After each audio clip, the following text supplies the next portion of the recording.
All those in favour? Aye. Against? That is carried. Thank you for working through that.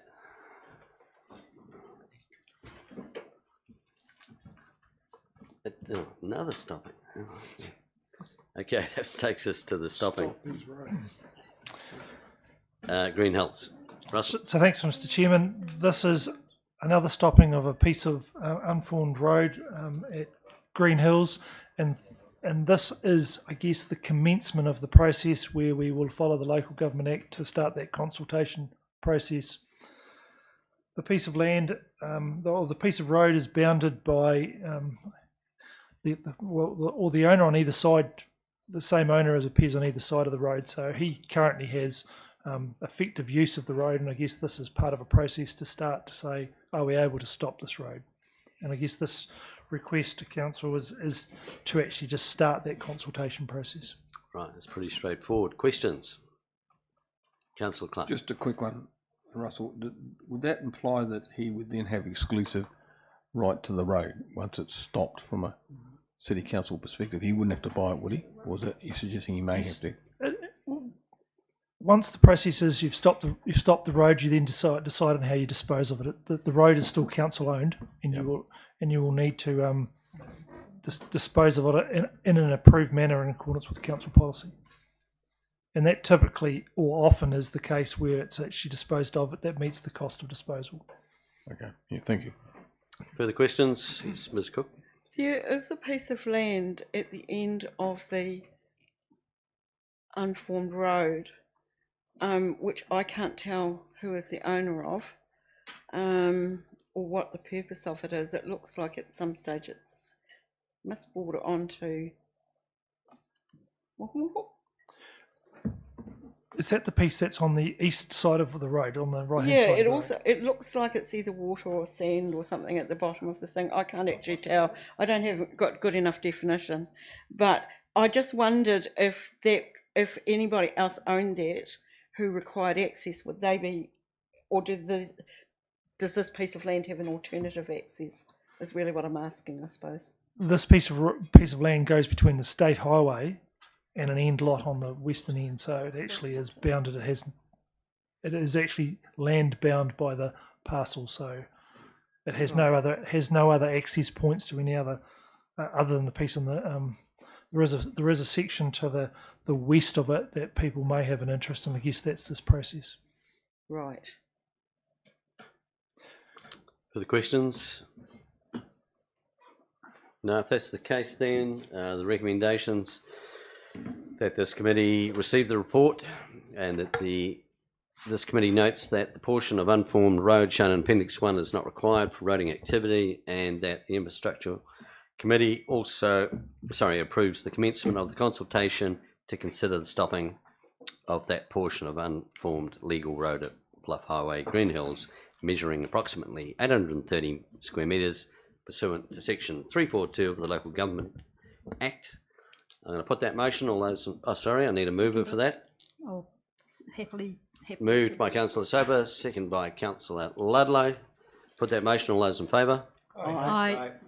Against? That is carried. Thank you for that. That takes us, we've got two final reports really to get through. The first one is the City Streets Closed Circuit TV report. Thanks, Trudy. No. Kia ora koutou. I will take the report as read, but I'm happy to share with the committee that Scott Bain from Safer Cities has joined with us as the project manager for this piece of work. We kicked off the first meeting this afternoon prior to this committee meeting, and we're aligning the next time he can visit Invercargill, and we will, once we have that in place, we'll be able to meet with the different stakeholders to start the identification of where we can invest in our CCTV in the central city. I'm happy to answer any questions. Okay, questions? Trudy? Yes, Marcus. Yeah, just look through and it's good to see the report. Through the discussions, was there any suggestion that the police could increase their own presence within the city? Is that something that was discussed? That was something that was mentioned during the workshop, councillor. It is I can't speak for the police, but from the feedback we had from them, they have challenges with having the right resources in the right place at the right time, where if they have access to the CCTV vision, they're able to establish where they can send something if they see something inappropriate occurring. Okay, thank you. Any further comments or questions? Yes, Councillor Scott. Just through you, Chair. Being on the committee, Mr. Scott. Thank you, through you, Chair. Thank you, Trudy, for the work that's been done. I guess some of the feedback is noted through the media, the timeframes around the CCT building project, and obviously it all takes time. Just given that situation we were currently at, do you see any acceleration of time frame that there could be, or some room to accelerate? We wanted to be realistic with the time frame and pragmatic, given the problems we'd have with supply potentially. Scott is confident that we can deliver within the 11 months, but planning is key. It's all very well putting in a system. It's the most important thing to do for us is to make sure we have a good plan of where the cameras are, so that it's not all for nothing, and that we use the right technology that gives us so we're future proofed. We will do everything possible to accelerate the project where we can, but at this earlier stage, it would be foolish of me to promise something I can't deliver. Thank you for the update. Councillor Ludlow. Question of ignorance, is there any possibility of staging its implementation? We would know that once we've had further information from our project manager, who may be able to establish something like that. It's a question you can ask him. Yes, it is. Thank you. I think just like to comment, like to thank actually the Chamber of Commerce, who actually did a open workshop on safety in the city, and that's where I think Scott Bain came to and spoke. I was actually there just as in the audience, and I think you've made a very good choice.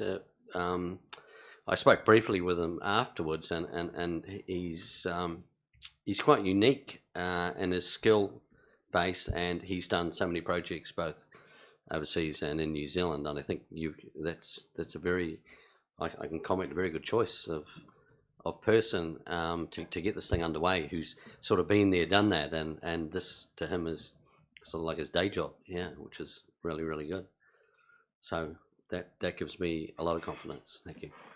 Councillor Clark. Yeah, I was at that meeting as well, and I guess there seemed to be two sets of, or a set of tensions, and who would fund each. We had certainly a desire to have the inner city safe, and that was quite a reasonable expectation. But the police also wanted two things. They wanted license identification technology, so they could pick up number plates, and they also wanted some sort of CCTVs on arterial roads leading to and from the general city area, so that they could track criminals coming and going actually before they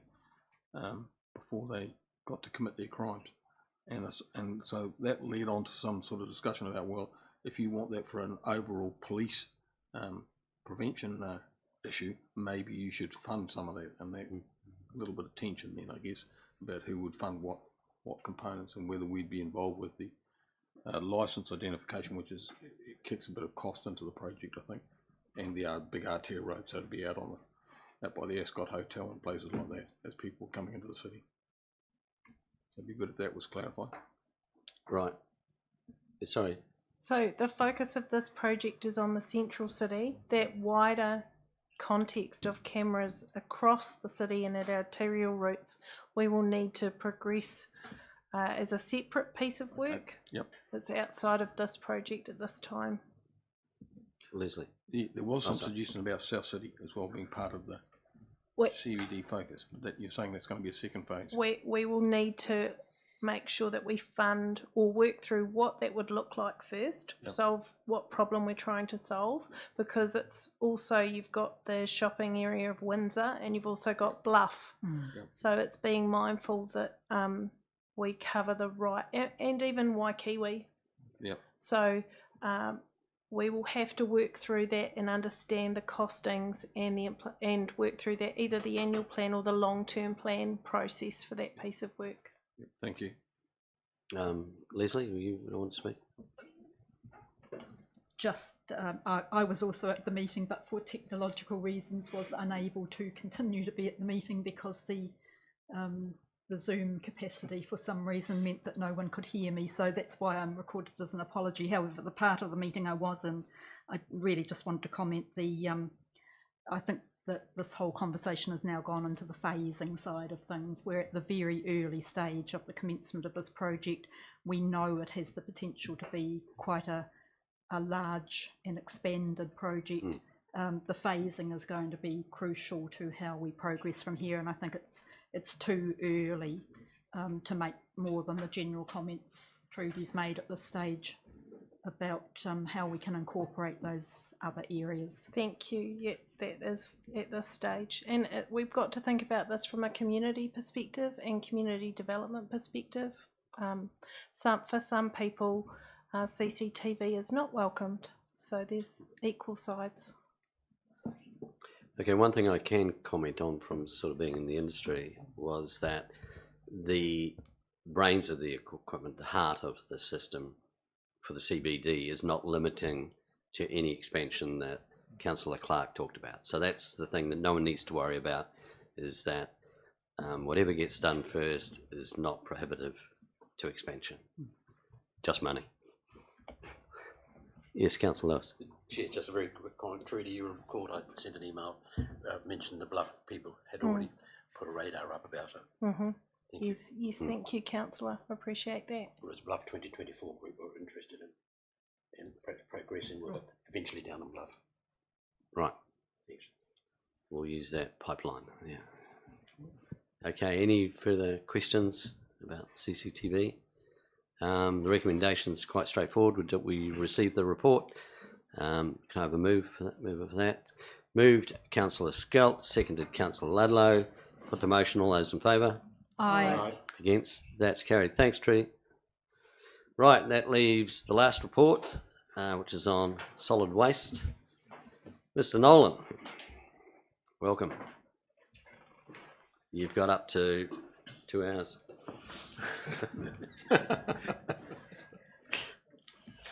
So from the last meeting, I said I'll get you to bring the microphone closer, thanks. Quietly spoken, gentlemen.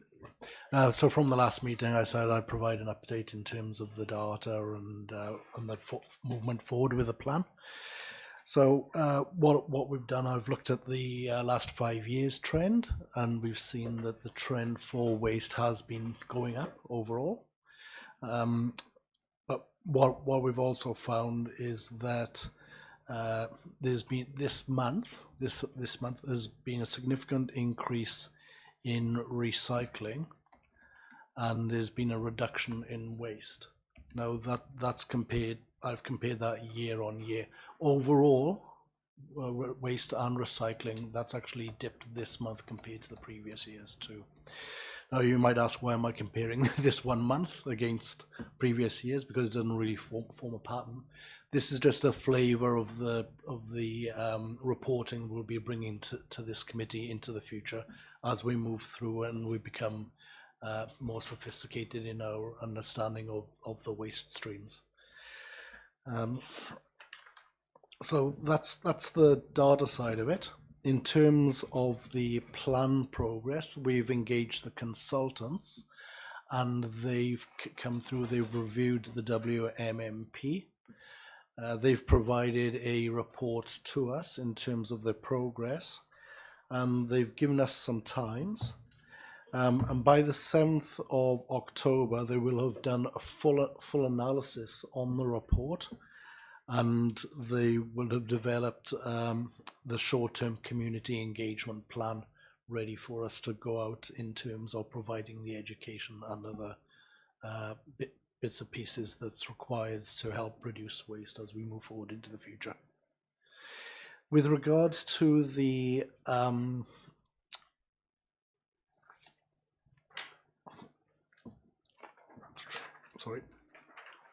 with regards to the review of the WMMP. We spoke with MFE, and they're quite satisfied that we had fulfilled our obligations in terms of the review, and we're quite able to ask for the levy, and they will provide us the levy. So we've done what we needed to do there in terms of the review. Right, questions? Councillor Clark. Yeah, I've got a few questions. I noticed at the end of the report you say you understand that Recycle South is relocating to Makarega. And I guess as the one side of the contract, we should know where they're moving, shouldn't we? Are they definitely going to? We understand that they don't want to tell us more than that right now. Okay, so that then leads on to a couple of questions. One is the issue that we don't have any recycling or any waste collection out in Otara, which is growing quite large now. It's probably 10% of the population live there or somewhere close. And so all the people that live out there either have private arrangements with different collectors and certainly have to make their own recycling arrangements. So some do that privately with those other contractors, others take it down to the current depot and put it through the slots. I guess one of the things that would worry me from a city perspective or council perspective is if they're moving, one, whether we have some say over that, and two, what the impact will be for those that currently recycle from areas where they don't have a pickup situation, so they don't have curbside, and thirdly, whether a place as big as Otara, and this may be something for after the next election, should we canvass whether there's a desire to have it, because there'll be an increase to their costs, of course. I mean, when you consider, I assume we pick up from Bluff, which is 30 k's away, and yet 6 k's away we don't do any pickup at all. So, I mean, I'm not asking for a response to that now, but I think it's just flagging something for the future. The other issue you've got on the same page is the issue that Bond, who hold the curbside contract, have offered a contract price for checking the bins, which is something we haven't done for several years now. But your report doesn't actually say whether we're sort of keen to adopt that. We've asked them to do a sort of broken glass safety report. But I mean, I wouldn't have thought that's a huge risk for people that are just checking the bins. They just use some sort of mechanism, poke it in and see whether it's the wrong product in the wrong bin, as opposed to the risks that come to the recycling plant itself where they've got the shards of glass. So are we open to considering a contract from Bond? Through Ministry. Yes, we're speaking with Bond. We've asked them to conduct a safety risk assessment because of sharps from syringe needles and glass, and certainly the process of inspecting bins. Because if you just open the top, people put things on. Oh, sure. You don't understand that. So through these consultants, we've asked them to provide a process of bin inspection, so which we can then provide to the contractor to provide us with feedback. Okay, and the last question, it relates to the, you say there's a new or suggested waste resourcing structure there, subject to consultation of a manager, a coordinator, and a commercial contracts manager. So is that a structure for the city or for the wider WasteNet group? And who's the consultation going to be with? Sure. So it's for both the city and the wider WasteNet group. Okay. And the consultation was with the waste management group who will bring that forward. But that they've agreed to adopt that resource, and we feel that we really need this to drive through the waste minimisation and put the plans in place that we want to bring forward, and certainly to get into the real data analysis so we can really understand what's going on. So when you say that they have agreed, you mean the other two councils have agreed? Yeah, the two councils have agreed. Okay. And they'll share the cost. The cost won't just sit with us? Indeed. Okay, thank you. Further questions? Yes, Ms. Cook. I'm just sorry. I've had to shut my iPad. It's turned itself off. It's given up. It's just tired. If we talk about the contract that we have for the recoverable materials and the contract or the provider of that service, wouldn't they just notify us in due course what their new property placement is be? Is it any business of ours if they make a personal or pragmatic decision to relocate for their own reasons? And should we even be discussing of whether it, I mean, is it any of our business that they're making that decision? What impact does it have on us? Because I was a little bit concerned about this idea. Well, they, shouldn't they consult us? Well, they're doing a service to us for which we pay a contract fee. They have a contract, but we don't dictate where they should locate it, surely. No, yeah, I mean, you raise a valid point. Yeah, Councillor Clark and Councillor Sullivan. Yeah, sure. We should consult, or they should consult with us, because it's not just a matter of where they provide it. Otherwise, they could go and provide it in Dunedin or Gore or anywhere they like. Part of what they provide is not just the recycling function, but they also have a drop-off centre where people in Otara and people in the city, because I regularly use it, people in the city who bring along stuff that they can't put into their bins, or their bins are overflowing, and they bring it along and they push it through those slots. So if the plant's at Makaria, we will lose that capacity, and people may then dispose of it in ways that we don't want. Like they might start stuffing it in the general landfill thing, putting plastics into there. So, I mean, look, we get on well with them, and what feedback I hear from SDE is that they get on well with the council at the moment, which is great. But there are some impacts of them just moving, because we lose that function of being able to go down there and just stuff cardboard or polyurethane or whatever through those slots. That goes, and if you don't have any bins, then you've got no other option. It'll go into the general landfill, or people will just dump it places. Even as chair, I think we're talking about something purely hypothetical here, and really, I wouldn't encourage any debate on that at all. Thank you, Mr. Chair. Thank you, Mr. Chair. That's exactly what I was going to say. Yeah, I just think we just leave that, and whatever happens, we face those things. One question I have, Peter, is regarding our ETS tax, which is a huge portion of the landfill.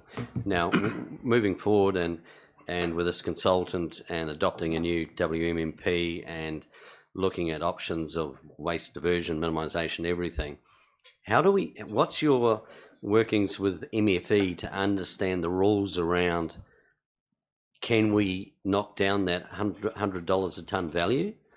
If we get a tonne of bricks, which is inert, are they going to charge us for carbon emission from a brick, or is there actually play? I mean, we need to know the rules, and are MFE coming forward to actually let you know how you can, if we actually truly do compost, stuff like that, are we going to see savings for us?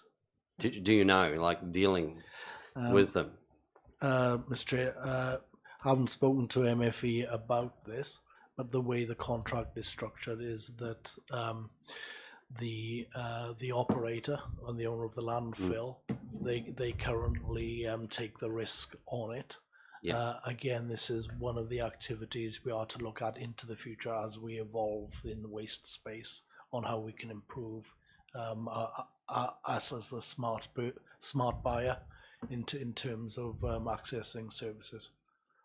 Right, so we don't really know. So, I mean, obviously I've talked to a few other councils, chairs of infrastructure, around setting up compost, and they all seem quite keen, and one of the things is grabbing kitchen waste and taking that out of the red bin, and the reason is so that the red bin doesn't get smelly.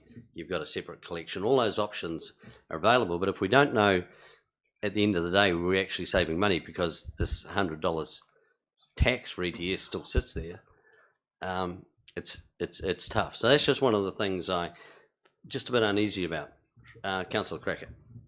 Thank you, Mr. Chair. I share your unease about these things, but I would like to note that the National Waste Management Strategy in its draft format is already stating things like curbside, compostable,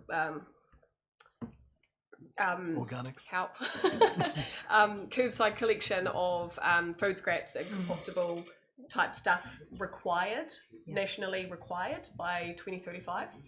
So whether or not we find it economic or efficient to do so is going to be out the window. We're going to have to do it anyway. So doing that, if we reduce what's going to landfill as far as green stuff, Yeah. are we going to see a reduction in the ETS? In theory, yes. So yeah, but It's a nice we thought. but it's a nice Again, well, it's that's big. hypothetical, Mr. Chair. and our ETS cost will reduce, but our collection, rubbish collection, curbside collection, receptacles, administration, all of that will rise. So really, like if it's a cost-effective exercise you're looking for, it's unfortunately not going to be that. Okay, we'll throw out the science then. Part of the challenge with the ETCS is the cost of the credits rising as well. Okay, Carbon- but carbon. yeah. No, we'll just wait. We won't debate it now. We could, Yeah, we it's could go like on with the carbon credits. hypotheticals for Yeah, that's right. another Yeah, area. we'll just do. We'll see if we're back here. in the Well, I comments. don't know, Mr. Chair. Put down roots. I was a bit worried about the red bricks because they wouldn't come into the stuff that would go surely to the landfill. They're actually recoverable materials. So Sorry, I used the wrong analogy. Circular economy. Okay, right. Any more questions for Peter before we go into a workshop? Happy to move the recommendations, recommendations, Chair. Going a Mr. little bit Chair. mad at the end of the form. Right, we have 4 recommendations there that we received the solid waste update report. Note the updated waste to landfill data. Note the advice from the MFE on the waste minimisation plan, and it does not require a full review until 2026. And note the staff will assess whether a full review is required of the Wmmp, subject to the government finalising the National Waste Management Strategy. So I can put all those 4 resolutions. Do I have a... Moved. You moved. Seconded. Put the motion. All those in favour? aye. Against? That's carried. Can I have someone move that we go into PE? Moved. Maybe we're going to pay if the reasons. Seconded. Seconded. Moved. Councillor Crackett, seconded Ms Cook. And I'll just go into... The stream is off. No, it's not. It's just.